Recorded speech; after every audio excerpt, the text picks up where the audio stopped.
6 exercises to get started with Stoicism. 1. The dichotomy of control. The single most important practice in Stoic philosophy is differentiating between what we can change and what we can't, what we have influence over and what we do not. A flight is delayed because of weather. No amount of yelling at an airline representative will end a storm. If you can focus on making clear what parts of your day are within your control and what parts are not, you will not only be happier, you will have a distinct advantage over other people who fail to realize they are fighting an unwinnable battle. 2. Journal. Epictetus the slave, Marcus Aurelius the emperor, Seneca the power broker and playwright. These 3 radically different men led radically different lives, but they seem to have one habit in common: journaling. In Stoicism, the art of journaling is more than some simple diary. This daily practice is the philosophy, preparing for the day ahead, reflecting on the day that has passed, reminding oneself of the wisdom we have learned from our teachers, from our reading, from our own experiences. It's not enough to simply hear these lessons once. Instead, one practices them over and over again, turns them over in their mind, and most importantly, writes them down and feels them flowing through their fingers in doing so.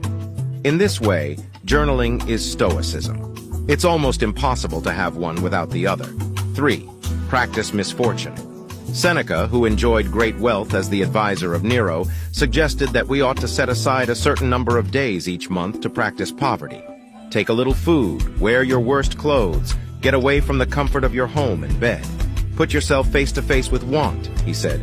You'll ask yourself, is this what I used to dread? It's important to remember that this is an exercise and not a rhetorical device. He doesn't mean think about misfortune. He means live it. Comfort is the worst kind of slavery because you're always afraid that something or someone will take it away. But if you cannot just anticipate but practice misfortune, then chance loses its ability to disrupt your life. 4. Train perceptions. The Stoics had an exercise called turning the obstacle upside down. What they meant to do was make it impossible to not practice the art of philosophy. Because if you can properly turn a problem upside down, every bad becomes a new source of good. Suppose for a second that you are trying to help someone and they respond by being surly or unwilling to cooperate. Instead of making your life more difficult, the exercise says, they're actually directing you towards new virtues. For example, patience or understanding. Or the death of someone close to you, a chance to show fortitude. There is no good or bad to the practicing Stoic. There is only perception. You control perception. 5. Take the view from above. Marcus Aurelius would often practice an exercise that is referred to as taking the view from above, or Plato's view. It invites us to take a step back, zoom out and see life from a higher vantage point than our own. This exercise, envisioning all the millions and millions of people, all the armies, farms, weddings and divorces, births and deaths, prompts us to take perspective and remind us how small we are.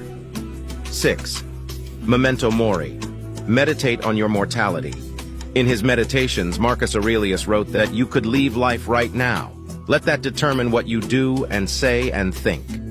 That was a personal reminder to continue living a life of virtue now and not wait. Meditating on your mortality is only depressing if you miss the point. The Stoics find this thought invigorating and humbling. It is not surprising that one of Seneca's biographies is titled Dying Every Day. After all, it is Seneca who urged us to tell ourselves, you may not wake up tomorrow, when going to bed, and you may not sleep again, when waking up, as reminders of our mortality. Use those reminders and meditate on them daily. Let them be the building blocks of living your life to the fullest and not wasting a second.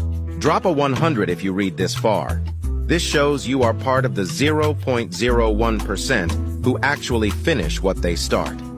If you are serious about changing your life, then make sure to join our movement by leaving us a follow.